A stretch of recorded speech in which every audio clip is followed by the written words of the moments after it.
Magandang araw po sa ating lahat. Sa ating pong mga samahan sa nakapag-aaral ng Biblia. Isa na naman pong magandang araw at isa na namang napakabiyayang salita ng Diyos ang ating pong pagkasaluhan sa araw na ito. And we are continuing our studies in Romans chapter 8. Romans chapter 8. So last time, our discussion last time is based on Romans chapter 8, verse 12 and 13, verse 12 and 13, regarding the ministry of the Holy Spirit and the power that is available for us for victory. The power that is available for us for victory. At nakita natin sa ating conclusion na ang ating hong problema is not on the availability of the power. It is not on the sufficiency of the power. The power of God is sufficient for us to live perfectly according to His will. But the problem is the application. The application of that available power in our life. And now we're going to continue sa isa naman pong napakagandang bahagi po ng Biblia. Yung ang paksa po natin is the Spirit confirms our adoption. The Spirit confirms our adoption. So ito po ang isa sa key terms na makikita ho natin dito sa Romans chapter 8. At doon ho tayo iikot doon sa term ng adoption at titingnan ho natin ang adoption sa pananaw ho ng author. Napakahalaga po ito. Kasi mayroon hong sa panahon ho natin yan, pag pinag-usapan ng adoption, parang medyo may ibang dating. O ikaw, Pastor Norijoy, pag sinabing adopted, anong dating sa'yo? First class ba na tao o second class na tao? Second class na hindi naman totoo. Yun, Parang, pag sinabing hindi ka talaga pinili, hindi ka choice titignan ho natin yan sa pananaw ng author, Nung ginamit ho nito ang word na adoption, ano ho kaya ang pananaw ng author ayon sa kultura ng Romano? Sa kultura ho nila. Kasi doon ho nakabase yung pananaw ni Apostol Pablo na siyang sumusulat at doon sa pananaw ng mga Hudyo na nakikinig sa kanya na naninirahan sa Roma. Tandaan natin na sinusulatan ni Apostol Pablo ay sino? Sino nga sinusulatan dito ni Apostol Pablo? Sa Roma. Theophilus. Lucas and Theophilus. Ang sinusulatan ni Apostol Pablo ay ang mga iglesia sa Roma, Ang iglesia sa Roma. Napunta kay Theophilus. Pero ano yun? Lucas yun. Okay. And we are now in Romans chapter 8, verse 14 to 16, sana ho ay mapagpala ho tayo sa ating pag-aaral sa mga salitang ito na napakagandang mga mensahe, napakagandang mga salita buhat po sa ating Diyos. Basahin po muna natin. Lucas na muna. Romans chapter 8, verse 14 to 16. Ang lahat ng pinapatnubayan ng Espiritu ng Diyos ay mga anak ng Diyos, sapagkat hindi Espiritu ng pagkaalipin ang inyong tinanggap upang kayo'y mamuhay sa takot. Sa halip, ang inyong tinanggap ay ang Espiritu ng pagkupkop upang kayo'y gawing mga anak ng Diyos. Kaya tayo tumatawag sa Kanya ng Ama, Ama ko. Ang Espiritu ang nagpatotoo kasama ng ating Espiritu na tayo mga anak ng Diyos. Ito po siguro masasabi natin isa sa pinakamaganda, at pinakamayamang talata, sa buong Biblia. Ito po ay tumutukoy o nagsasalita tungkol po sa ating relasyon sa Diyos, At ang keyword nga po na sinasabi natin dito is the word adoption. Ano bang kinamit sa Tagalog?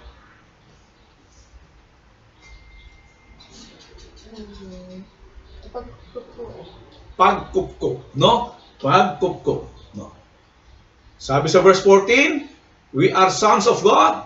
Verse 14, verse 15, we have been adopted by God. And verse 16, we are children of God, So, tatlong bagay yung ginamit. We are sons, we are children, and we have been adopted by God. Now, the very word adoption needs our attention for a few moments, Sabi natin kanina, ito ay mayamang salita, Ito po'y salita na punong-puno ng pag-ibig. Bakit sabi nyo? Parang May pag-ibig ba doon sa adoption o awa? No. Sabi natin, ang salita pong adoption is a word filled with love. It is also a word filled with mercy. And it is also a word filled with grace. No. Tatlong mahalagang salita na kabahagi ng tinatawag ho nating adoption. No. To give you just a simple definition, no. Adoption is a legal action whereby a person is taken into a family, usually not in any way related to him. No. Sa Pilipinas, ang batas ng adoption, mayroon tayong proseso na kinakailangan. Mayroon hong pagdadaan ng evaluation yung mga mag-a-adapt. No. At pag sila ho'y pasa, ayon po sa pamantayan ng ating DSWD, no, ang korte ho ang mag-grant, no, ng karapatan doon sa anak, no, at gayon din doon sa pamilya, adopting family, no. Ito ho'y legal action, no, legal ho yan. Bagaman sa Pilipinas may mga adoption na illegal, no. Ano ba yung adoption na illegal sa Pilipinas? Yun hong ipinanganak ng iba nung sanggol pa lang siya kinuha, tapos pinalagay sa birth certificate na siya ang nanay, no? Hindi naman talaga siya ang nanay. Yun ho yung illegal na kaparaanan na karaniwang ginagawa din sa Pilipinas. Pero pag ginamit ho natin yung salitang adoption dito sa Biblia, it is a legal process, no? Dumaan mo sa tamang proseso, no? Na kung saan ang inadapt sa o sinama sa isang pamilya, kinupkup ng bagong pamilya, he is given all the rights and privileges of a member of that family. No? Tandaan natin, pag sinabi natin adoption, binibigyan ho siya ng karapatan. Kung ano ho ang karapatan ng tunay na anak, ay siya rin karapatan na ibinibigay ng batas sa inampong anak. No? Kaya sabi natin, it is a very beautiful picture. I think it's a very wonderful thing. I think it is a very human realm, no? Adoption is a merciful, loving, gracious, beautiful thing, especially as indicated to us in the Word of God or in the Scripture. No. Subukan ho nating bumalik sa lumang tipahan at tingnan ho natin ang larawan ho dito ng pagkupkop, no? Hindi na po natin babasahin yung mga kapitulo kasi mahaba. I'll just give you the story, no? At key verse din po siguro. Sa Exodus chapter 2, no? Sa Exodus chapter 2, makikita ho natin dito ang the first biblical case of adoption. Sino ba ang storya dito palagay mo? Exodus chapter 2. Huwag mo buksan, pero bigyan mo ako ng idea. Sino ang adopted palagay mo dyan? Moses. O yan, may idea ka, no? Dahil si Moises ay napakagandang bata, noong time mong yun, ang mga lalaki ay pinapapatay, no? Ayon sa utos ng hari. Naitago nila si Moises for 3 months, no? After 3 months, siyempre mas malakas na, mas maingay na yung bata, hindi na nila may tago. Wala o silang choice kundi ipaanod sa ilog si Moses. Yung nanay ho niya ay gumawa ng isang basket, no? At dito ay nilagay nila si Moses at ipinaanod sa ilog at siya ay binabantayan ni Miriam. Nagkataon po, no? Nagkataon, o sinadya talaga, pinahintulutan ng Diyos, na yung time na yun, ano nangyari? Sige nga, alam mo yung storya? Nililigaw po sa ilog yung anak ng Pharaoh. Okay. Naliligo sa ilog yung anak ng Paraon. Anong nangyari? Nakawa siya. Ay, nagandahan siya din sa baby. Ayan. Nakita niya muna siyempre ang baby. At alam niya na ito'y galing sa mga Hebreo. At ano nangyari? Biglang lumapit sino? Si Miriam. Biglang lumapit si Miriam. Anong tanong ni Miriam? Gusto niyo po ba ipagkukuha ko kayo ng isa ding Hebrea na mag-aalaga sa baby? Yan, no? Magaling si Miriam. Magaling ang tanong ni Miriam. At At inampun ng prinsesa ang batang ito at pinangalanang Moses. Ang ibig sabihin ng Moses ay? Iniahon sa tubig. Tingnan natin, makibasa sa atin. Exodus chapter 2 verse 10.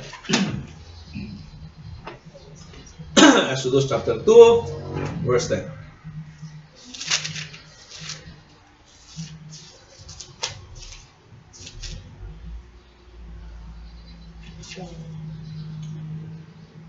Nang malaki na ang bata, dinala siya ng kanyang ina sa prinsesa at siya ay itinuring na anak nito. Sinabi niya, iniahon ko siya sa tubig, kaya Moises ang ipapangalan ko sa kanya. Go. So Moses was adopted, no? The adopted son of Pharaoh's daughter, and it was God's plan through adoption to put him in a most strategic place. No. Pangalo po, buksan natin sa sa Esther chapter 2, no? Esther chapter 2.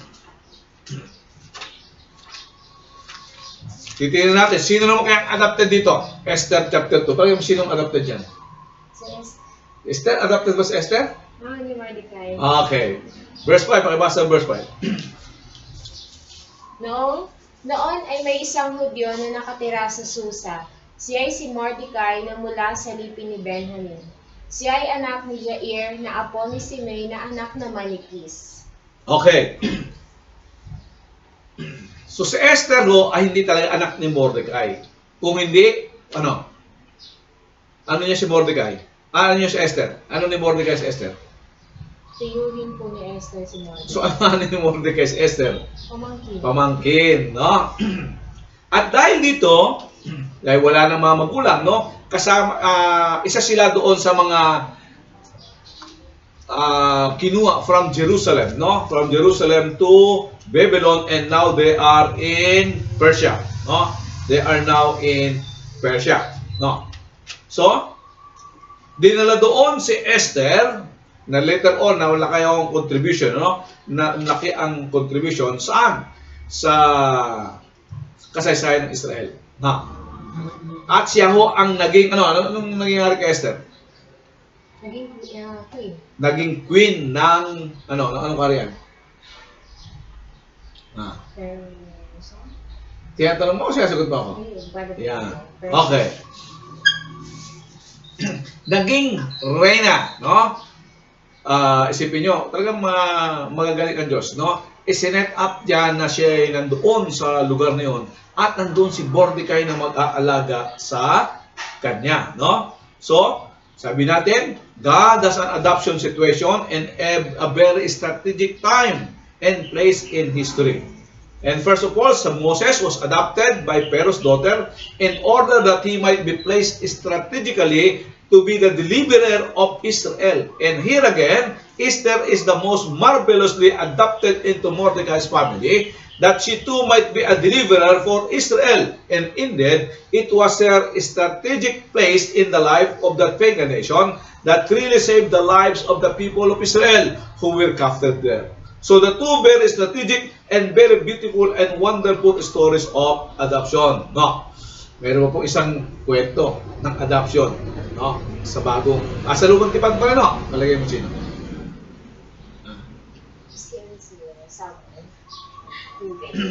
Okay. Tingnan natin. 2 Samuel chapter 9. 2 Samuel chapter 9, no? Siguro maunawaan ho natin na si Moses is inadopt ng anak ng Paraon, no? Dahil siya'y naaawa sa kalalagayan ng bata. No? Tatuwa siya, no? So, ang motive of adoption is sympathy, out of sympathy. In the case of Mordecai, Esther was adopted, no, as out of responsibility. So, kung kay Moses, ang adoption is out of sympathy, no? Ang adoption naman dito kay Esther is out of responsibility. No, ito pangatlo ay naiiba sa lahat, no? Ito naman is an adoption out of love, no? Adoption out of love. Ano nga muna? Adoption out of sympathy, no? Yung kay Moses yon.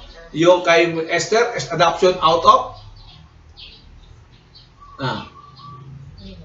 lahat yun ay mighty, no? Yung dalawa is responsibility, no? Kasi tiyuhin siya, no? It's responsibility niya na ampunin si Esther, no? At yung pangatlo is itong babasahin mo natin, mga key verses lang, no? Is out of love, no?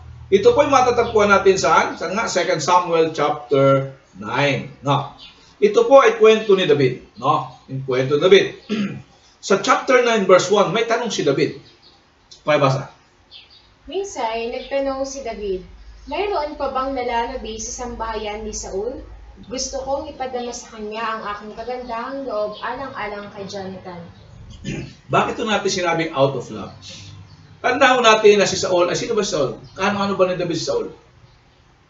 Oh, sa blood po, wala naman. Wala. Pero siya kasi yung sinundang, meron pala. Mhm. Meron siyang kaano niya sa Saul. Father-in-law niya siya eh. Okay, tapos? King din po ng Israel si Saul yun, di ba? Tapos?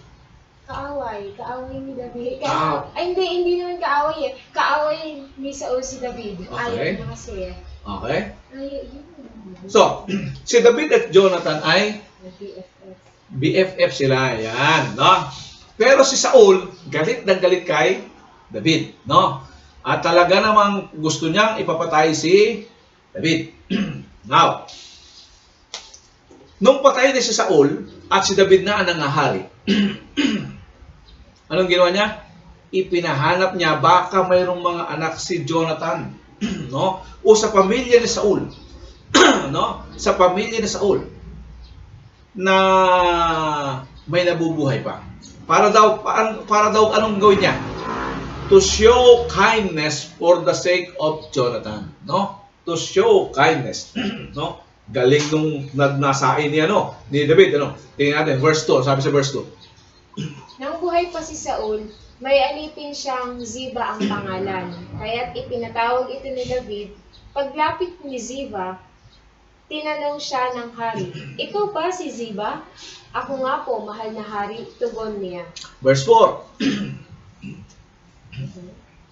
Saan siya naroon? Tanong muli ng hari. Nasa Lodebar po, nakatira sa bahay ni Makir na anak ni Amiel, sagot ni Ziba. Okay. No? Alam niyo ba ang salitang Lodebar? No. Ang ibig sabihin daw po ng Lodebar ay the barren land, no? Ibig sabihin, ito hong anak ni Saul, no? Ay hindi na siya yung pangunahing tao lang, no? Siya ay insignificant man living in an insignificant place, no? Verse 5. Anong ginawa kay ng hari? Ipinasundo agad ni David. Diretso ba? Sige. Ipinasundo na ako kasi. Si Mephiboset, anak ni Jonathan at apo ni Saul, nang maiharap siya kay David, siya'y nagpatira pa bilang pagbibigay galang. Ikaw ba si Mephiboset? Tanong ng hari. Ako nga po, mahal na hari, sagot naman nito. Okay, diretso ba? Sinabi ni David, huwag kang matakot. Gagawin ko ang lahat ng magagawa ko para sa iyo, alang-alang kay Jonathan.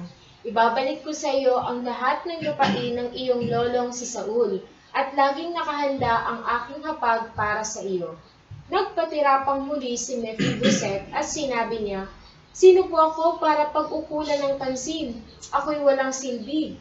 Tinawag ni David si Ziba at sa harapan niya ay sinabi, ibibigay ko sa apo ni Saul ang lahat ng ari-arian niya at ng kanyang sambayan. Kayo ng mga anak at mga alipin ang magbubungkal ng kanyang lupain. Aalagaan ninyong mabuti upang mag-ani ng sagana at magkaroon ng sapat ng pagkain ang sambahayan ng iyong Panginoon. Ngunit, si Mephiboset ay sa akin sasalo ng pagkain. Ang mga anak ni Ziba ay 15 at 20 ang kanyang mga alipin. Sumagot si Ziba, masusunod pong lahat ang utos ninyo, kamahalan. At mula nooy, kasalo na ni David si Mephiboset parang tunay na anak niya.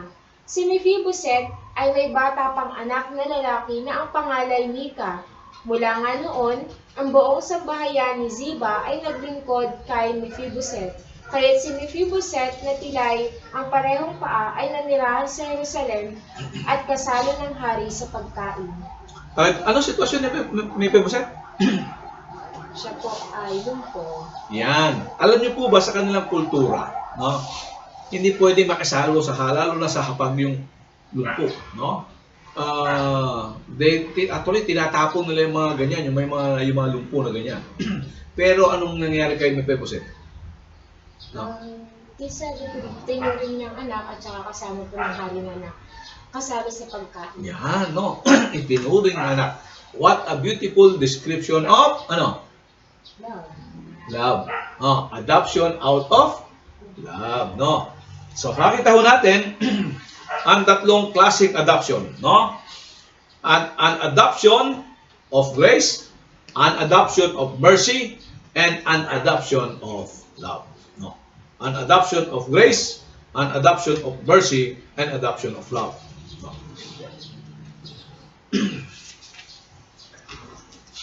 So makita ho natin, habang binabasa natin yung mga istorya kanina at pinag-aaral natin yung mga istorya, na yun ho palang adoption, humahalin tulad, no? Yung proseso ng adoption, humahalin tulad sa ating pagiging kabahagi sa pamilya ng Diyos. No? Halimbawa po, sa istorya ni David, no? David took the initiative, no? In adopting Mephibosheth. Sa ating din ang sitwasyon, the Lord takes the initiative in adopting us into His family. Hindi ho tayo ang nanggawa ng inisitibo o ng aksyon para tayo ay maging kabahagi ng pamilya ng Diyos. Ang Diyos ang gumawa ng aksyon, no? Para tayo makabahagi sa kanyang pamilya. Pangalawa, David showed mercy to the one who was unworthy, no? Ipinakita ho niya yung kanyang, ano ba Tagalog sa mercy? Kahabagan, no? Sa hindi karapat-dapat, no? Mula ho sa kanyang kaaway, no? Isinama niya sa kanyang tahanan. Ganon din po tayo. Tayo din po ay, ang sabi ng Biblia, we are the children of evil, no? We are the children of devil, no? Yun ang sabi sa John 8:44, no? At ang ginagawa natin ang ayon sa ating gusto ng ating Ama. Pero God has adopted us into His family. David was motivated by love for Jonathan. In our case, God is motivated by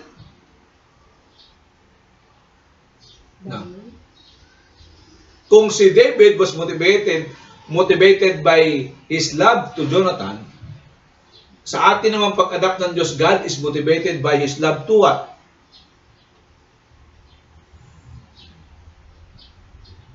His grace to us.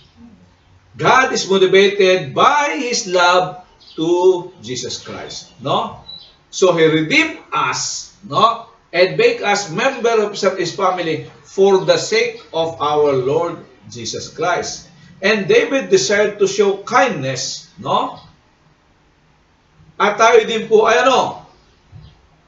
kaya iniligtas ng Diyos, for God wants to show us an eternal kindness. Tingnan natin sasabi, Efeso Kapitulo 2, talatang 6, no? Ano ho ang naisin ng Diyos? Efeso Kapitulo 2, talatang 6. Dahil sa ating pakikipag-isa kay Kristo Jesus, tayo muling binuhay na kasama niya upang mamunong kasama niya sa kalangitan. Nakita niyo? David chose one who was outside the standard of perfection, no? And so God has chosen those who are outside, no, the standard of perfection. Bakit? Ano bang standard ng Diyos? 100%. Perfection, no? Tayo ba'y perfecto? Hindi. Si Mephibosheth ba ay magandang ampunin? Hindi. Sa kanila na kultura, itinatapon yun, no? Itinatakwil na yun.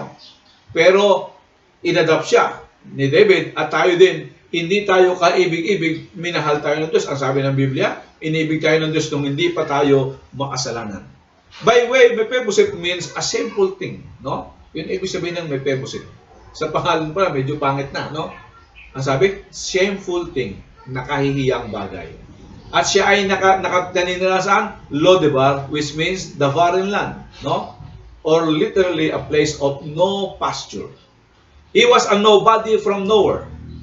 And those are just the kind of people God takes as His son. Ang ganda ho ng ang ganda ng tawag nating typology, no? And then the climax. David brought him to his own table to feed him as one of his own. And so does the Lord bring us to His table. And then David give him an inheritance, no? Pinamanahan pa niya si Mephibosheth, no? And so does the Lord promise to us, no, an inheritance. And the analogy goes on and on. It's a beautiful picture of spiritual adoption where God takes man by his own initiative and based on his own love and not anything to do with their worthiness, and for the sake of Christ whom he loves, takes as sons those who formerly were enemies of God. No. In 2 Corinthians chapter 6, verse 17 to 18. No, maganda ba natin basahin yan? 2 Corinthians chapter 6, verse 17 to 18. Kaya't lumayo kayo sa kanila. Humiwalay kayo sa kanila, sabi ng Panginoon. Iwasan ninyo ang anumang marumi, at tatanggapin ko kayo. Ako ang magiging ama ninyo, at kayo magiging mga anak ko, sabi ng Panginoong makapangyarihan sa lahat. So the Almighty God is adopting children. At sino sila na gustong i-adopt ng Diyos? Sino sila?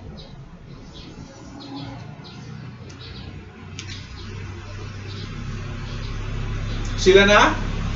Ano? Lumalayo at humihiwalay saan? At hindi humihipo saan?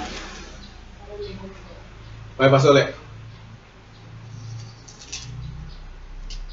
Kaya't lumayo kayo sa kanila, humiwalay kayo sa kanila, sabi ng Panginoon. Iwasan ninyo ang anumang marumi, at tatanggapin ko kayo. Ako ang magiging ama ninyo, at kayo magiging mga anak ko, sabi ng Panginoong makapangyarihan sa lahat. So ang Diyos ho ay nag-aampon. Yung mga umiiwas daw po sa kasamaan ang gusto niyang ampunin, no? At ito po ay nagkumpisa saan? Sa people of Israel. Sa bayang Israel. Tingnan mo natin ang sinasabi sa Roma Kapitulo 9, talatang 4. No? Roma Kapitulo 9, talatang 4. Sila'y mga Israelita na binigyan ng Diyos ng karapatang maging mga anak niya. Pinakita rin niya sa kanila ang kanyang kaluwalhatian. Sa kanila nakipagtipan ang Diyos. Sa kanila rin ibinigay ang kautusan, ang panuntunan sa pagsamba at ang kanyang mga pangako. Ang Israel po talaga ang inampun ng Diyos. No? Pero dahil sa hindi nila pananampalataya, kalooban din ng Diyos na tayo ay maligtas, yung adoption was extended to all the redeemed in the church of the Lord Jesus Christ. Mababasa ho natin yan sa Efeso Kapitulo 1, talatang 5.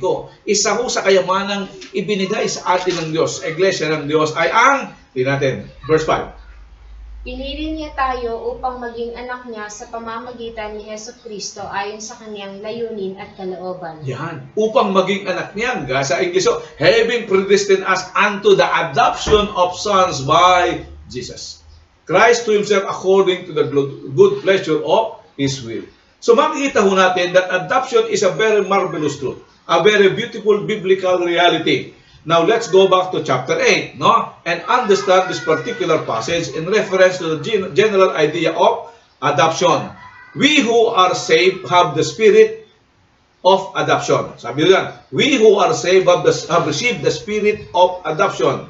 We have been made sons of God. We have been made children of God. We who are unworthy have been brought in as sons, no? We who are unworthy have been brought in as sons. Now remember, just to give you a little background again, no? Remember verse 1 of this chapter? Ano nga sabi sa verse 1 of this chapter? No condemnation. Yan, there is no condemnation. That is no condemnation chapter. The whole theme is no condemnation. This is no condemnation. That the theme of the chapter, he begins with, and he wraps it up with no condemnation. Kaya nga po, sabi sa verse 34, Romans chapter 8 pa rin, no? Yung nag-umpisa ho niya, no condemnation. Tingnan natin sabi sa verse 34. Sino ang hahatol upang sila'y parusahan? Si Kristo Jesus ba na namatay, ngunit higit sa lahat ay muling binuhay, at ngayon ay nasa kanan ng Diyos upang mamagitan para sa atin? So makita ho natin, bago magtapos siya, nagtatanong siya, sino ngayon ang hahatol sa atin? Di po ba? So, ang pagbubukas niya, wala tayong kahatulan. At sa huling pagbahagi ng mga talata, siya sabi niyang walang kahatulan. Kaya siya sabi natin that this chapter is a no condemnation chapter. And by that, he means we will never be finally punished for our sins. We will never have to pay the penalty for our sins. It's already been paid. Binayaran na ho ito ng ating Panginoong Jesucristo. At dahil doon, hindi na po tayo hahatulan ng Diyos. That is ang ating status. Hindi na hahatulan ng Diyos. Subukan mo natin, balikan muna natin ang ilang bahagi ng ating napag-aralan.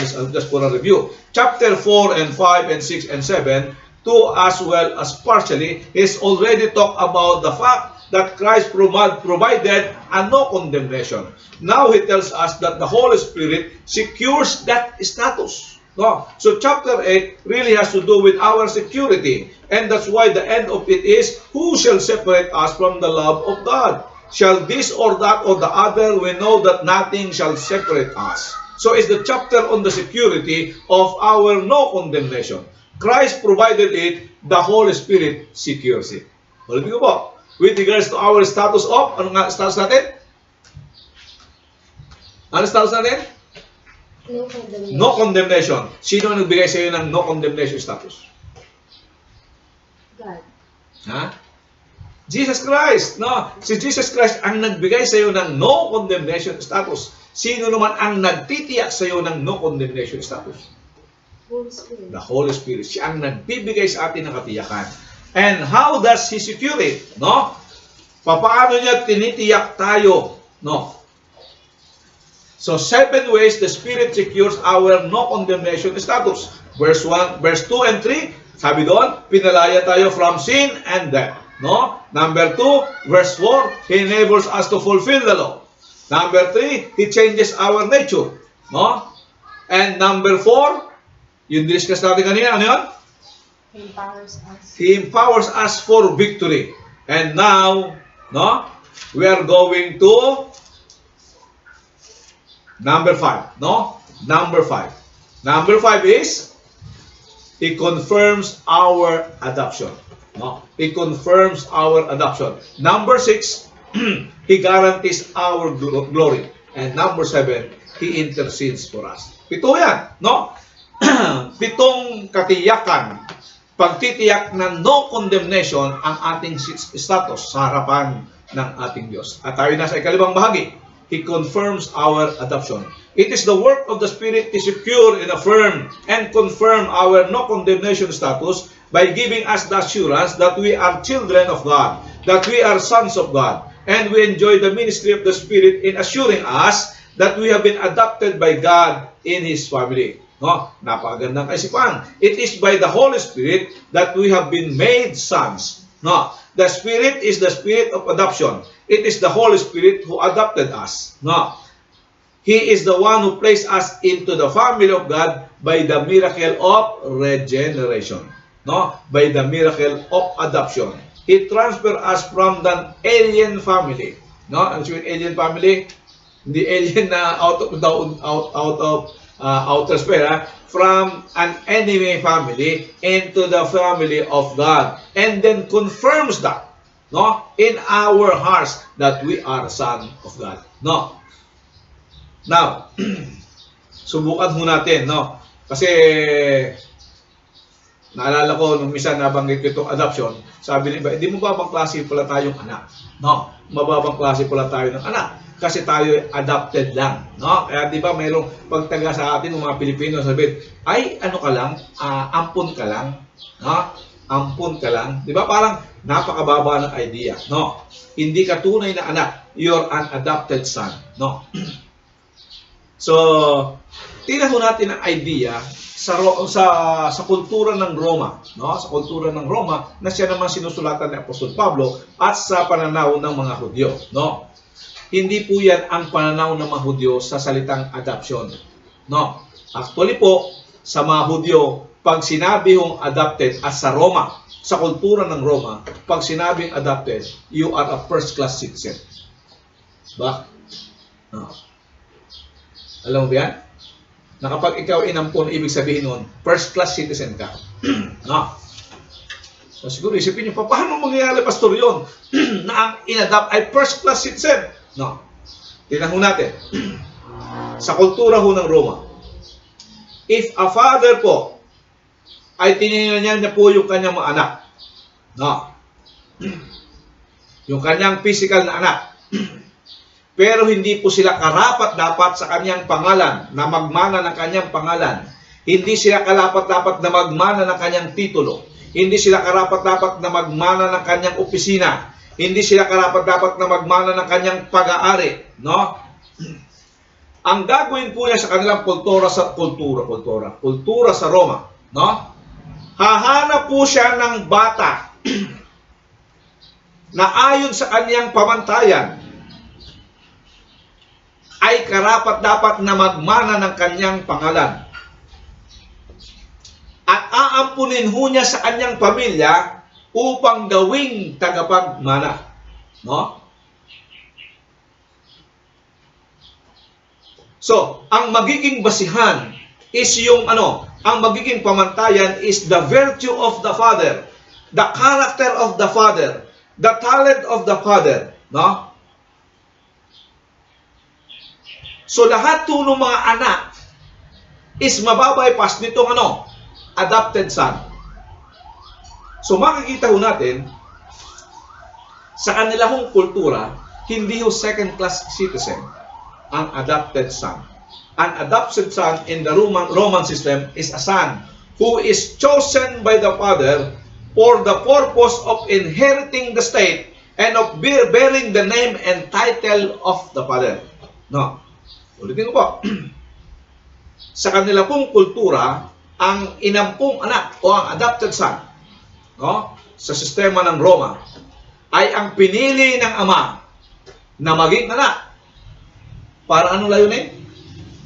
Parang hindi ko dapat doon sa Para maging tagapagmana at tagadala ng pangalan at titulo ng ama. Second class citizen ba?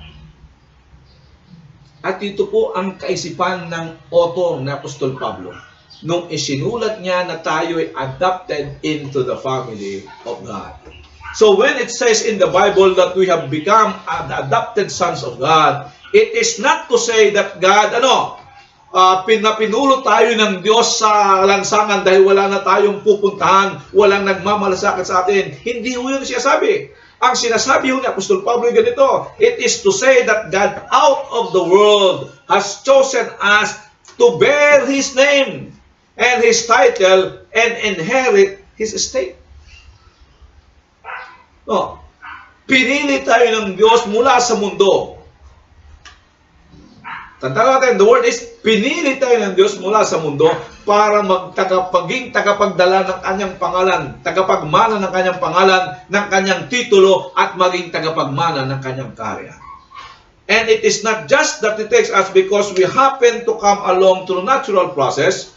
It is that He sovereignly chooses us out of all the world.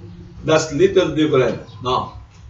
Napakalaki yung kaibahan sa kaisipan natin, sa salita nating adoption. No. Ibig sabihin, we are the preferred of God.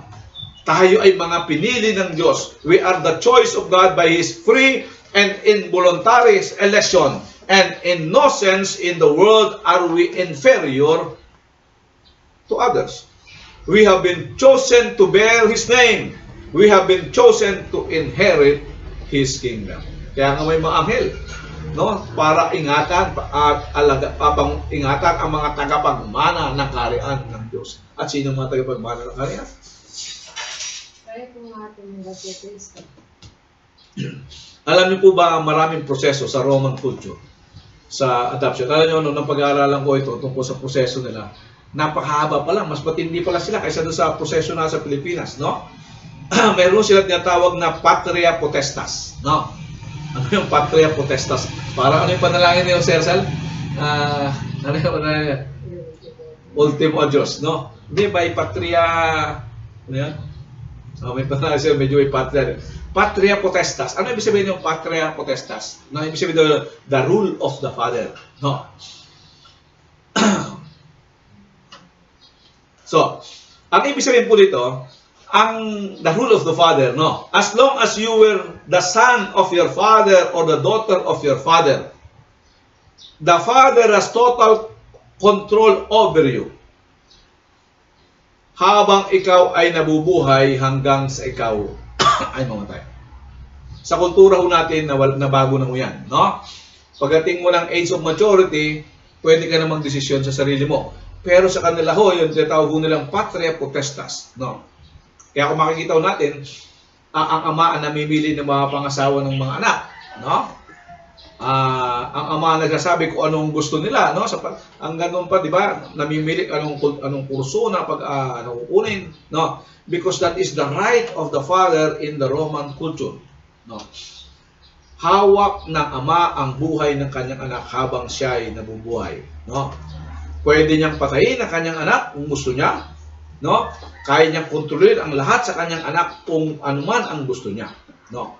So if you as a man were unsatisfied with the children you had, and you went over to some family and you saw the one you wanted in that family, no?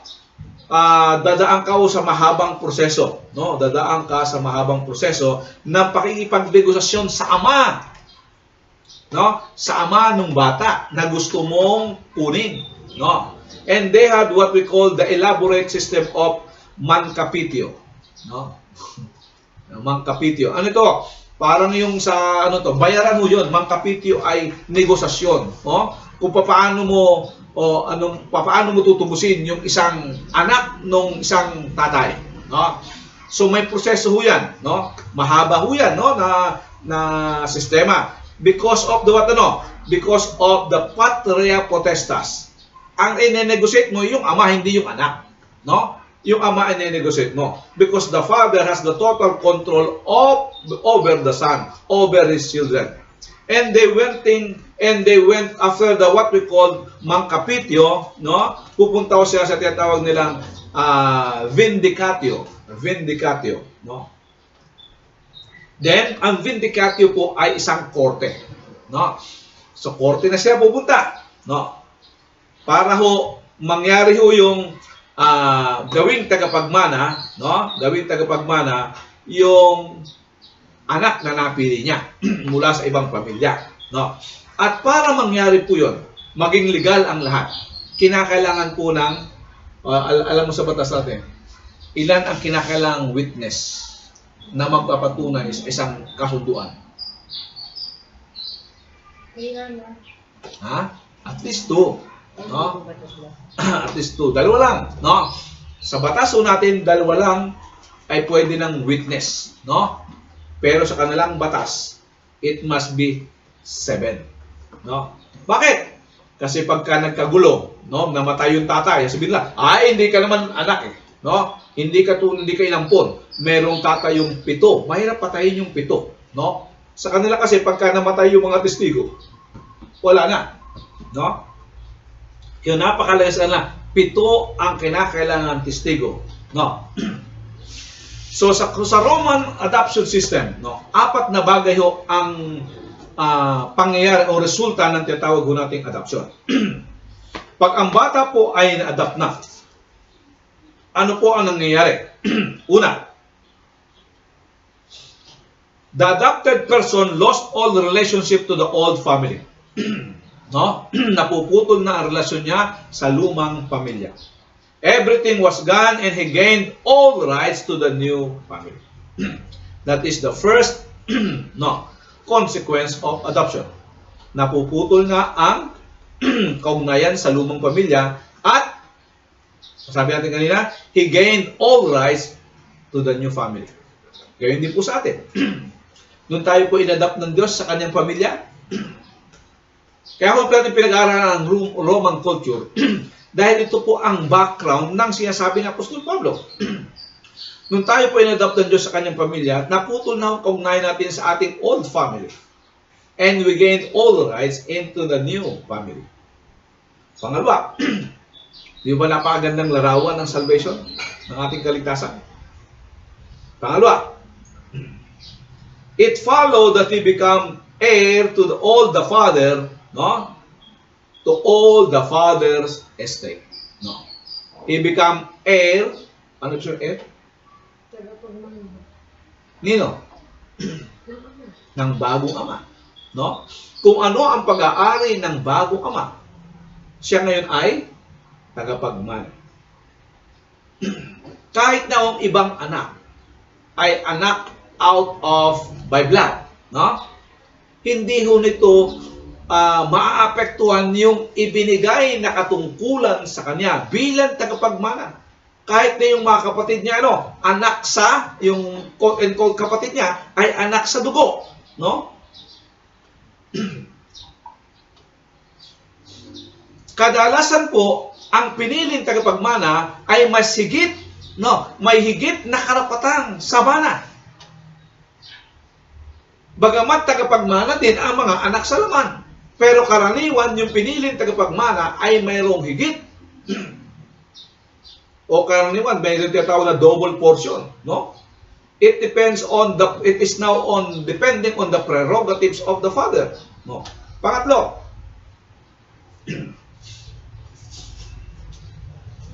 ang lumang buhay, no?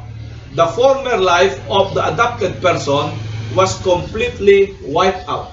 Ano yung sabihin ng completely wiped out? Demolish na talaga. So yung lumang buhay niya, wala na. Kung may utang siya doon, cancel. Kung may kasalanan siya, kansilado lahat. No? Kung kung wanted siya, wala na. Hindi na siya wanted. No? Lahat ng kanyang legal na obligasyon ay kansilado na once na in-adopt siya into the family. And that is the picture of our salvation. No? Nung tayo po'y naging kabilang sa pamilya ng Diyos, lahat ng ating legal responsibilities, kaya nga sabi natin, no condemnation. Lahat ng ating legal responsibilities ay pinutol na. No? Kaya napakalaga ho yung background, napakalaga talaga yung background sa kanilang kultura para maunawaan natin yung ginagamit na term, no? Dito sa Bible na ating pinag-aralan. So, nung tayo po ay dumako sa ating Panginoon Kristo at inadapt sa pamilya ng Diyos, lahat po ng ating lumang kaso, dating kaso, ay binayaran na, kanselado na. At tayo ho'y naging kasamang tagapagmana ng ating Panginoong Jesucristo, na siyang may-ari ng lahat ng bagay. Pang-apat, no? In the eyes of the law, the adopted person was literally and absolutely the son of his new father. Sa mata ho ng batas, yun hong inadopt, the adopted person was literally and absolutely the son of his new father. And so, sa atin din pong salvation, when we were adopted, all these things, no doubt, are in the mind of the apostle and the Holy Spirit. And we know they took place in our adoption. And we have cut the cord with the past. We have become co-heirs to God's kingdom. All of the old debt, lahat po ng lumang utang ay binura na. Lahat ng lumang kaso ay binura na. And we are absolutely and legally and forever the sons of God. How beautiful. Di ba? Napakadakilang background. Background pa lang mo yan, napakadakilang larawan ng tinatawag ho nating adoption na ginawa sa atin ng Diyos. Let me go a step further. Adoption is insufficient term, no? As beautiful and rich as it is, to explain the whole of what happens to us. Because it goes beyond earthly adoption. It is not just that we are adopted, we are also regenerated, no? We are also reborn. We are born again. Kaya nga ang ginamit sa English ay born again. That is the summary of the word regeneration. No? Nahabaan siguro sila sa regeneration, kaya nilagay nila born again. No. In fact, the adoption is so great that there's a whole recreation of the individual. Hindi lamang ho tinanggal ng Diyos in the past. Kung hindi binago ng Diyos, no? God recreated us into a new person. No. And so we have those two beautiful terms, no? We have regeneration or the new birth, and we have the adoption into the family of God. And they just look two ways of looking of how God brings His children to Himself. By adoption, adoption gives us the name of sons. No? So natin. No? Anong ginawa ng adoption? Adoption gives us the name. Anong what? Name? Sons of God. No. Ano po ang ginawa adoption? Adoption gives us the title, no? To inheritance.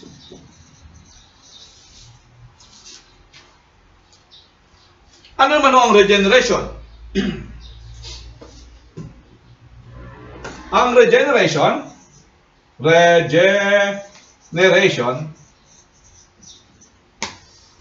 give us the nature, no?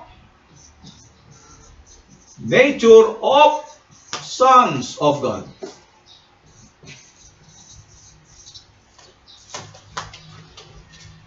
And no.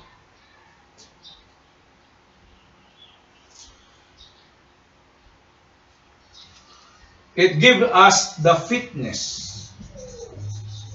No. Fitness for inheritance. Inheritance.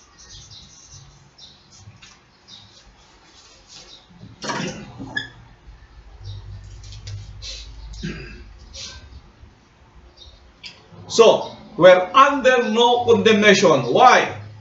Because we've been adopted into God's family and all the former debts were canceled.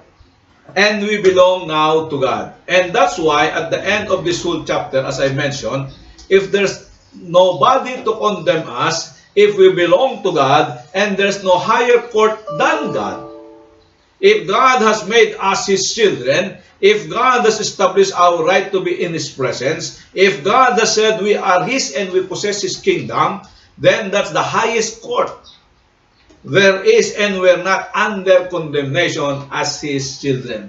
Wala na po pang mas tataas sa korte ng Diyos na nagpapahayag na sabi, wala ng kondemnasyon sa mga anak. Hindi na hatulan ang mga anak ng Diyos. Now, this passage says that not only have we received adoption, that's in the background, but we've received the spirit of adoption. No. So, hindi lamang tumanggap tayo ng pag-aampon, kundi espiritu ng pag-aampon. And that's what it really saying is, not only are we adopted, but the Spirit of God confirms that adoption in our hearts. No. So, sabi natin, tayo inadapt ng Diyos. Hindi lang no? Kung hindi ang Espiritu ng Diyos ang nagkukumpirma na tayo ay kabilang sa pamilya ng Diyos. Saan niya kinukumpirma? Sa ating puso. So it is only an objective fact that we are looking at. It is not only an objective fact that we are looking at. It is a subjective assurance that the Spirit of God affirms that to our hearts that we belong to God. Now, how does He do it? Subukan mo nating biak-biakin, ang mga kaisipan na sinasabi dito ni Apostol Pablo. No.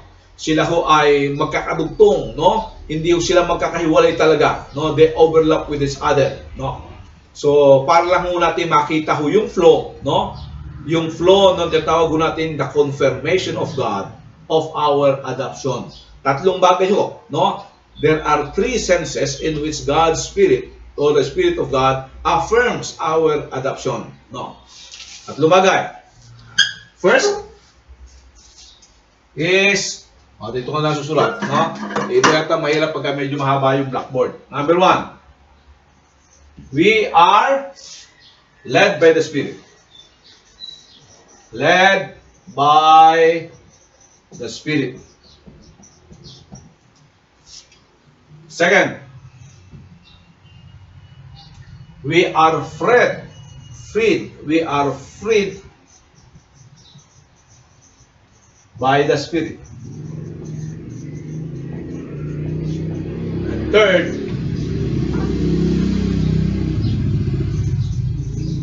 we are taught by the the Spirit. No? So dito iikot sa tatlong puntos na ito ang ating discussion. No? Kung paano pinatutunayan ng Diyos, ng banal na Espiritu, ang ating pagiging kabilang, ang ating pagkupkop, no? Ang ating being adopted. No? Una, we are led by the Spirit. Ang lahat to ng kinupkop ng Diyos ay pinangungunahan ng banal na Espiritu. Ang lahat to ng kinupkop ng Diyos ay pinalaya na ng Espiritu. At ang lahat ng kinupkop ng Diyos ay sinabihan ng Espiritu. Sinabihan ka ba ng Espiritu? Huh? Dapat to, tatlong bagay ho yan, na dapat to ikaranasan natin. Ikaw ay pinangungunahan, pinalaya, at ikaw ay sinabihan ng banal na Espiritu. So, discussion natin. The first one, we are led by the Spirit. Pakibasa nga uli ang verse 14. Ang lahat ng pinapatnubayan ng Espiritu ng Diyos ay mga anak ng Diyos. Yan. The first mark of an adopted son of God is the first confirmation, the first affirmation, the first assurance that I really belong to God, that I have been adopted into His families, and I am a no condemnation status. By that adoption I am led by the Spirit. I am led by the Spirit. I am led in the present tense, not in the past tense. No? I am led by the Spirit. The point is that if you look at your life and you can see the Spirit of God leading you, then you can be sure that you belong to God.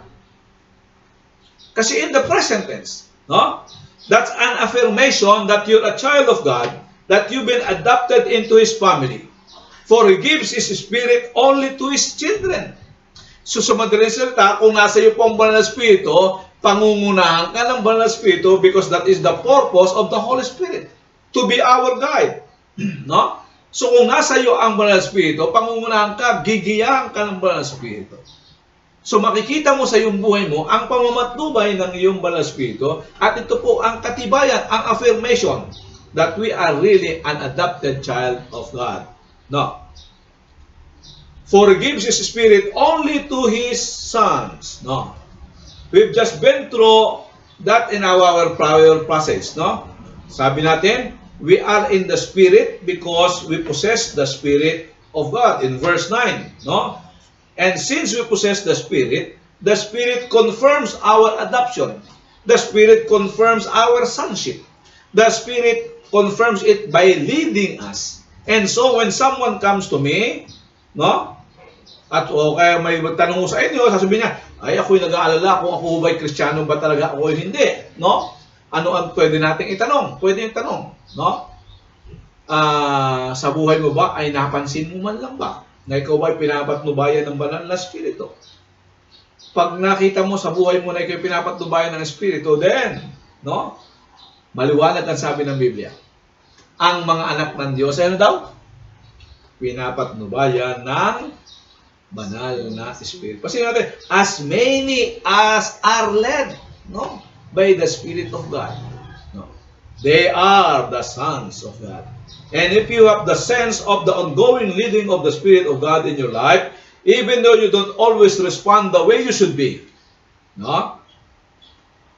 For example, no, in verse 13, if you through the Spirit are killing the deeds of the body, yan po isang ebidensya that the Spirit of God is there leading you away from sin, leading you to victory. If you're seeing victory over sin in your life, you're seeing it because the Spirit is there, for that's a transition word of the beginning of verse 14. As many as are led by the Spirit of God, they are the sons of God. The point is that if you, by the Spirit's power, in verse 13, are killing the deeds of the body, that proves that you are being led by the Spirit. And if you're being led by the Holy Spirit, you must be a son of God. No? To reverse it, no? Paligtarin ho natin. Kung ikaw ay anak ng Diyos, then ikaw ay pinapatnubayan ng banal na Espiritu. At kung ikaw ay pinapatnubayan ng banal na Espiritu, pinapatay mo sino? Yung maabitin mo sa... Pinapatay mo sino? Yung masamang espiritu. Pinapatay mo ang kasalanan, no? Yun ang flow. Kahit magkabaliktad ho yan. Kung pinapatay mo ang banal na spirit, pinapatay mo ang kasalanan, ibig sabihin, pinangungunahan ka ng banal na spirito. At kung pinangungunahan ka ng banal na spirito, therefore you are the Son of God. Kung baliktarin natin, ang anak ng Diyos ay pinangungunahan ng banal na spirito, at ang banal na spirito na nangunguna, ang manifestasyon niya, ikaw ay nagtatagumpay laban sa kasalanan. So the first way the Spirit of God confirms to us that we belong is the Spirit's leading us. The Holy Spirit is leading us. That is the great thought, no?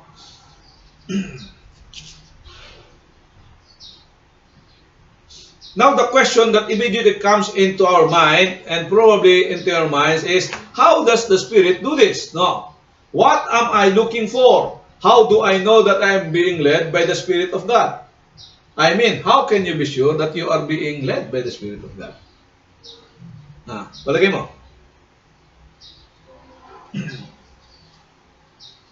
Subukan ho natin kung may mapapaliwanag pa ho natin kasi trabaho talaga ng mga Espiritu yung pagpaliwanag. No. Hindi ho tayo pinangungunahan ng banal na Espiritu na bilang mga robot o using violence, no? Hindi niya ho tayo kinakapitan sa buhok at sabi ako, sumunod ka sa akin, no? No, hindi ho siya ganoon, no? He leads by bending, no? He leads by bending and changing our will, no? Hinahayaan ho niya, no? Kinukumbinsi niya tayo, no? He wants us to, to yield to His will, no? Pag sinabi natin yield, no? To give way to His will, no? At ito po ang pangako ng Diyos atin, no? Ito po ang pangako ng Diyos atin. Hindi ho tayo iniligtas ng Diyos at pinababayaan na ng Diyos. Ako po ay naniniwala at maliwanag ko sa Biblia na siya po ay nangunguna sa atin, siya ang umaakay sa atin papunta sa lupang pinangako ng Diyos sa atin. Balikan mo natin, no? So, subukan mo natin tingnan. Paborito ni Pastor Nordio at talatan to. Proverbs 3, 5, and 6. Ano sabi doon?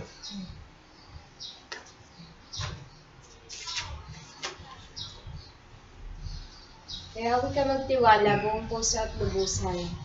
Huwag kang mananangan sa sariling karunungan. Sa lahat ng iyong gawain, siya ay alalahanin upang ika'y patnubayan sa iyong mga tatahakin. Ano ang last line na pangako ng Diyos? Ipapatnubayan sa iyong mga tatahakin. Okay. Sa English po, maganda sinabi. He shall direct thy paths. That's the promise of God. He shall direct your paths. No? Now, isang aklat na balikan natin. Psalms 25, verse 4. Psalms 25, verse 4. Ang panalangin ng mga awit. Ituro mo sa akin, Yahweh, ang iyong kalooban, at ang iyong dandal sa akin ay ipaalam. Okay. Nakita natin, the psalmist is affirming the fact that he is dependent on God's leading. And of course, no, the response in verse 9, sabi doon, the meek will He guide in justice, and the meek will He teach His ways. God does lead. No. In Psalms 143, Psalms 143 verse 10, ganito po ang ating mababasa. Ikaw ang aking Diyos, ako ay turuan, na aking masunod ang iyong kalooban. Ang Espiritu mo ay maging aking tanglaw sa aking paglakad sa ligtas na daan. So ano siya sabi mo niya? Sabi niya, God, you do the leading part, and then you teach me to obey your leading.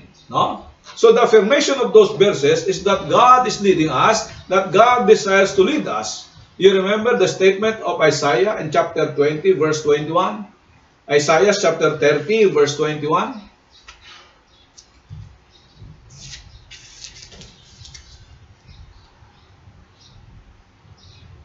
Saan man ako pumaling, sa kaliwa o sa kanan, maririnig ninyo ang kanyang tinig na nagsasabing, ito ang daan, dito kayo lumakad.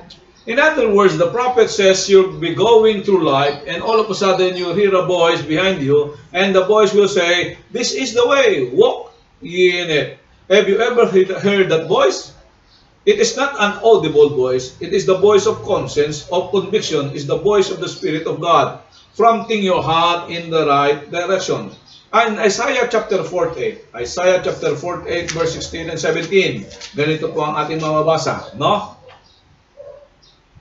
Kayo ay lumapit at pakinggan ang aking sasabihin. Sa mulat mula pa'y hayagan ako kung magsalita.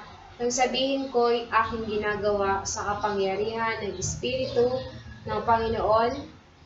Yahweh, ako'y kanyang isinugo. Ganito ang sabi ng banal na Diyos ng Israel. Ni Yahweh, na sa iyo'y lumubos, ako ang iyong Diyos na si Yahweh, tuturuan kita para sa iyong kabutihan. Papatnubayan kita sa daan na dapat mong lakaran.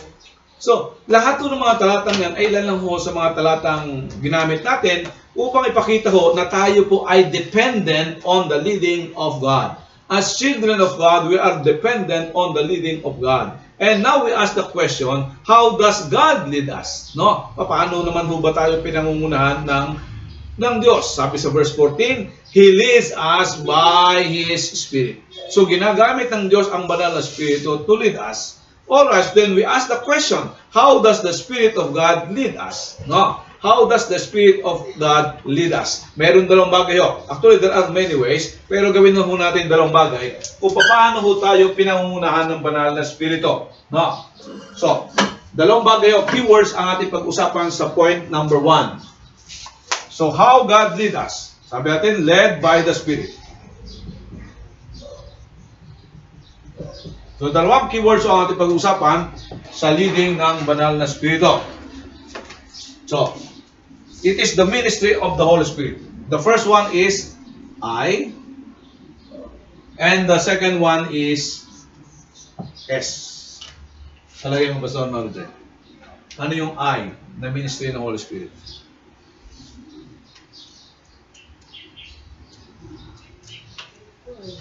Huh?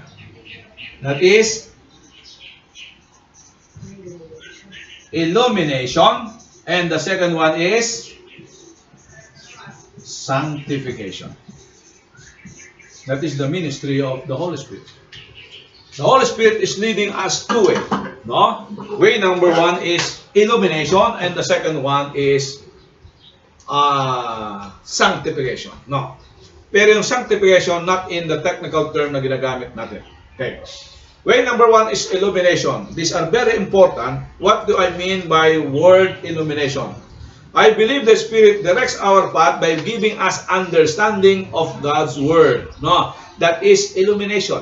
Kaya nga ho yung iba, sabi ng Biblia, hindi ho nila maunawaan ang maraming bahagi ng Biblia, and because they don't have the Spirit of God. Unless you have the Spirit of God, then kaya mong maunawaan ang sinasabi ng salita ng Diyos, because that is the ministry of the Holy Spirit.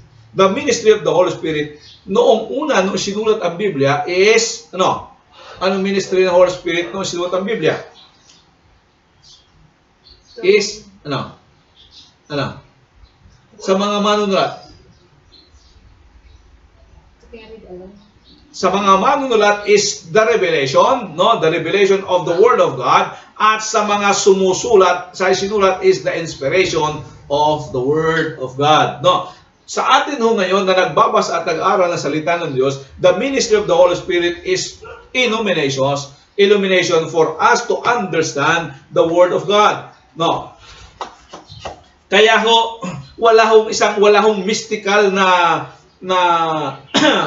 kinakailangan na gawin mo para maunawaan mo ang Biblia. Hindi mo kinakailangan ng napakaraming seremonya. Kinakailangan mo lang unang gabay ng banal na Espiritu. No? There are certainly those times when the Spirit of God leads us very individually, very specifically, and very purposefully in a practical way. But primarily, the leading of the Spirit is through the illumination of the Word of God. That's where it starts. We'll get the other half in the second thought. No?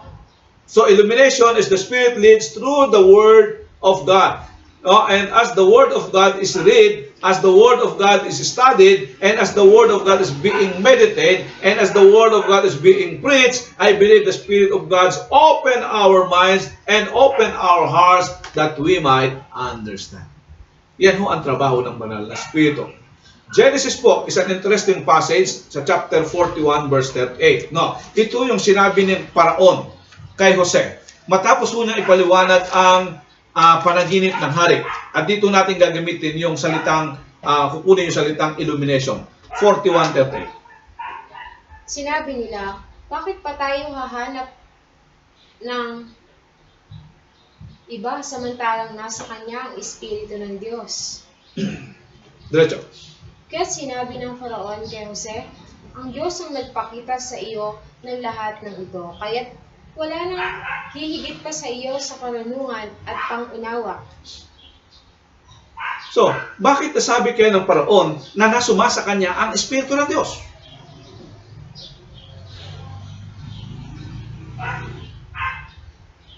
Ano nakita na kayo, Jose?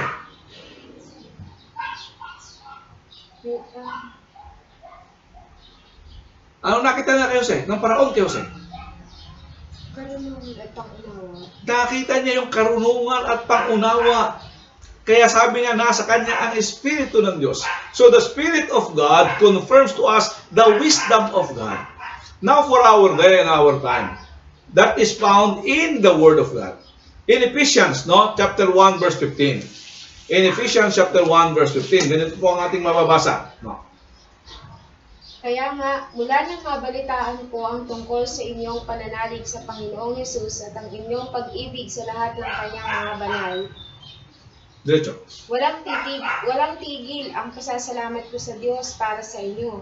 Hindi ko malilimutang ipanalangin kayo.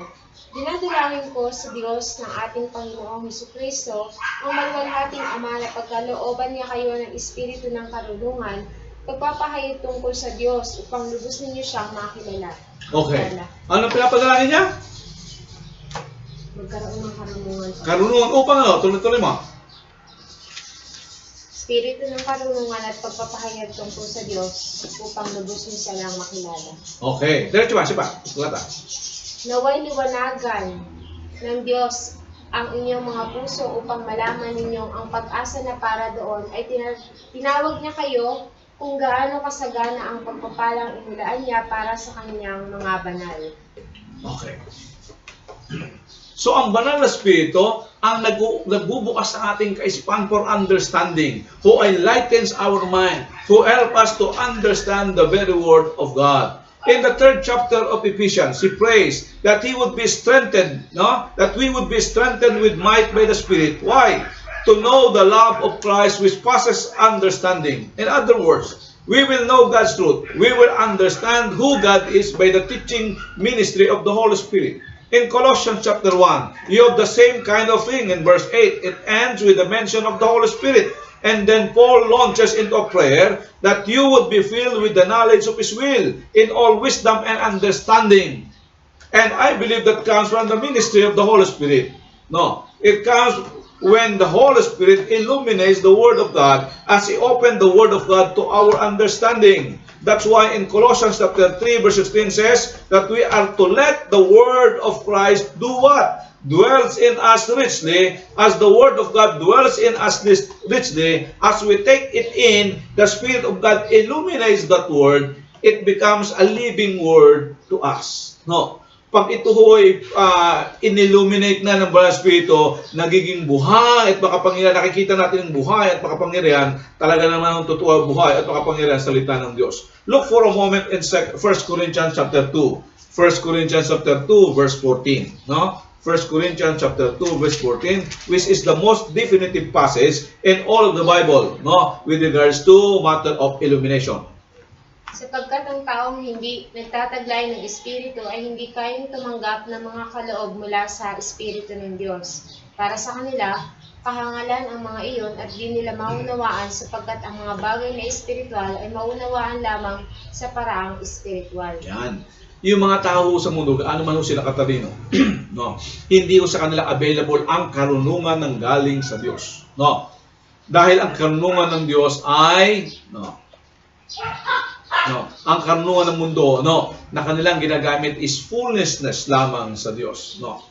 So the natural man cannot receive the things of the Spirit of God. They are foolishness to him.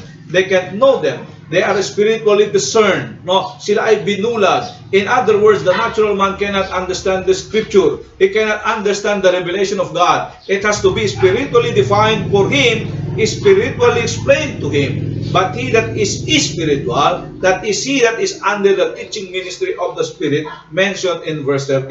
He is able to judge and discern all things. For verse 16 says, he literally has the mind of Christ. So the Spirit of God then illumines to us the revelation of God.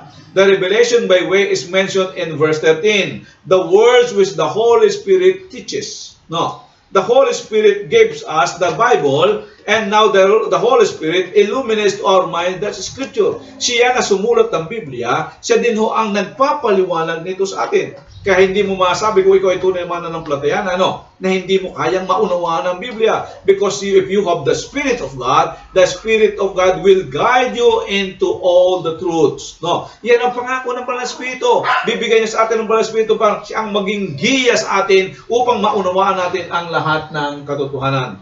We are being led by the Spirit. The work of the Spirit is illumination. No? The Gospel of Luke ends with an interesting statement in verse 45. Tingnan natin.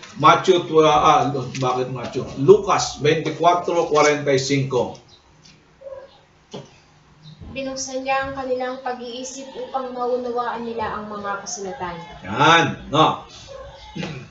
Bagamat ang banal ang subject is ang Panginoon sa Kristo, but the means by which they open they open their understanding is through the Spirit of God. First, He told them the Scriptures, then He opened their mind to understand it. Now, the Spirit of God leads us primarily through the Word of God, being illuminated to us by the ministry of His Holy Spirit. So, if the question whether or not you're a Christian, ask yourself, no? Kung tanong mo natin, Kristiyano ba ako hindi? Tanongin nyo sa sarili nyo.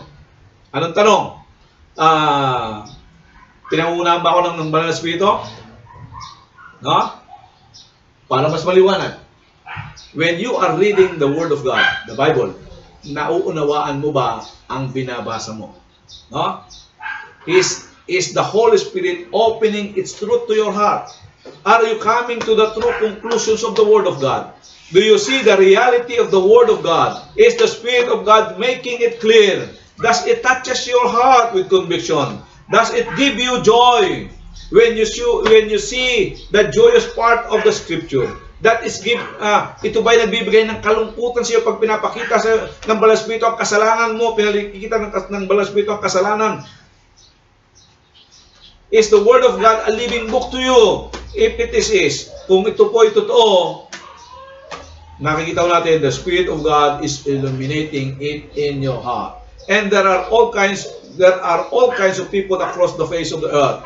In fact, anybody who can read the Bible, but they cannot have it illuminated to their heart. No.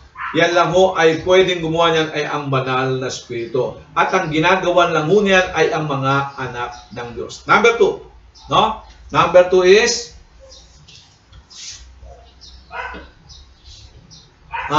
sanctification. No? Sanctification. Ano ang sanctification? Ano ang sanctification? Ano nga? Pinapaghindanan tayo. Hindi tayo banal. Sinutan tayo ng kabanalan. Yan. And sanctification in the present tense. No? Sabi natin, it is a process. Tinutulungan tayo ng Banal na Espiritu upang magkaroon tayo ng progression, paglago sa ating buhay spiritual. Ang Banal na Espiritu ang tumutulong sa atin upang i-apply natin yung mga natutunan natin upang tayo makapamuhay ng ayon sa kalooban ng Diyos. The Holy Spirit not only illuminates the mind, but He stirs up our heart and the will. No? Siya ho yung kumukumbinsi sa ating puso at sa ating kalooban. Para yung impormasyon na ating natutunan na hindi manatili sa ating isip kung hindi maging bahagi ng ating buhay. Kasi kung hindi ho nagiging bahagi ng ating buhay, ang sinasabi ng Apostol Santiago, dinadaya lang natin ang ating sarili. No? Kung paano ginagawa yun ng Banal na Espiritu na ini-steer niya, anong mga magandang kinakalampag niya yung ating mga puso at yung ating kalooban na sumunod sa kalooban ng Diyos, hindi ko alam kung paano. But that is the convicting power of the Holy Spirit. That is the work of the Holy Spirit. He convicts our heart. No, He convicts our heart. He can bring joy to the heart. No, He can produce all the fruit of the Spirit. What is the fruit of the Spirit? Love, joy, peace, long-suffering, kindness, goodness, gentleness, goodness, Self-control. Lahat po yan ay produkto ng banal na Espiritu. Kung paano, hindi ko rin may paliwanag, no? That is a miracle thing, no? Yung detalye kung paano ginagawa ng Diyos, ang Diyos yung nakakalam ng sikreto. Pero isa pong bagay at yak, no? Sa atin, no, na mga tunay na anak ng Diyos, pinapakita niya sa atin ang katotohanan ng Biblia upang ito'y maging bahagi ng ating buhay, no? Upang ito maging bahagi ng ating buhay. Siya ang kumukumbinsi sa ating puso. Siya nagpa-prop ng ating puso upang ang ating puso ay sumunod sa kalooban ng Diyos. Makita niya ang kalooban ng Diyos at sa kanyang pananalangin ay makita niya ang kanyang pangangailangan na sumunod sa kalooban ng Diyos. Makita ho natin, ang verse 14 is in a present tense, led by the Spirit of God through the illumination of the Word and sanctification of obedience to it. No? So matapos mo pong maunawaan, the Word, sabi nga natin, ito ay nakaugnay saan? In the present tense, sa pagsunod sa mga naunawaan nating salita ng Diyos. Kaya kung nasa iyo ang Banal na Espiritu, ito lang ang sinasabi natin, kung nasa iyo ang Banal na Espiritu, ang naunawaan mong salita ng Diyos ay magiging bahagi ng buhay mo. Kasi kumbisi niya ang puso mo at ang kalooban mo na sumunod at magpailalim saan? Sa kalooban ng Diyos. So, sabi natin, gusto niyo ng confirmation? Ito lang ang tanong. No? Ikaw ba ay sumusunod sa kalooban ng Diyos? Pag ikaw ba ay kinukumbinsi ng Banal na Espiritu, kinukonvict ng Banal na Espiritu, pag pinakikita sa iyo ang kasalanan mo, ano ba ang gawa, ano bang ginagawa natin? Nagsisisi ba tayo? No? Kung sinasabi niya, "Uy, gawin mo to," gumagawa ba tayo? No? You know ang affirmation ng ministeryo ng Banal na Espiritu. No? So, ang buong Biblia po, ang buong New Testament is filled with exhortation. No? If we are always led by the Spirit of God at all the time, we were always responding to illumination and sanctification. Hindi na natin kinakailangan ng exhortation. So, we say this, it is true that all Christians are led by the Spirit, but it's also true that we're not as good at following as we ought to be in the Holy Spirit. Tunay nga po na tayo niligtas at tayo po ay nais nating sumunod. But we sometimes cannot follow. No? That's why binibigyan ho tayo ng exhortations. No? True Christians are being led by the Spirit of God. True Christians are responding to His illumination and sanctification work. But they're not responding as fully as they could respond. And that's why there are exhortation upang tayo ay sinasabihan, tayo ay sumunod. So when we say we're being led by the Spirit, listen, this is not a moment of ecstasy. No? People say, "I was led by the Spirit the other day, and so on the moment of this, di ba? I was lifted into, parang lumilipad, no? All of a sudden, the Spirit of God led me into this, no? And if the rest of their life they were wandering around in a fog trying to generate their own ideas, no? It's not the way of life. The leading of the Holy Spirit is always in the present. Anong ibig sabihin po nun? Pag sinabi natin always in the present, it is a constant thing. Anong ibig sabihin ng constant? Nagpapatuloy. Ha? Steady, no? Ang leading ng Holy Spirit, hindi ko siya pabugso-bugso. Ngayon, bibigla ililipad ng Banal na Espiritu sa kalawakan. At parang bagang ikaw ay tapos bigla na lang, hindi yung ganon, no? Mamaya kakalimutan ka. It is a constant thing, no? If God has said to you, ipinakita ho niya sa iyo ang katotohanan ng Biblia, your response is to apply it in your life, no? To apply it in your life. So makita ho natin, ang pangunguna ng Banal na Espiritu is to understand, sa ating kaisipan, is to understand the Word of God, and to sanctify our will, no? To sanctify our will to respond to that kind of understanding, no? Kaya nga sabi natin, ang Diyos ang kumukumbinsi sa atin, siya ho naglalagay din ng will sa atin for us to follow the will of God. Kung hindi ho dahil sa Espiritu, hindi ho natin kaya lahat ito. Hindi ho natin kayang sumunod. Hindi natin kayang sumunod. Lahat ho na siya sabi sa atin ng Biblia, hindi ho natin kaya. Kung wala ang Banal na Espiritu. No. Kung wala ang Banal na Espiritu. So, anong unang puntos natin? Sino yung mga anak ng Diyos? Ang mga anak ng Diyos ay, ano daw? Pinangungunahan ng Banal na Espiritu.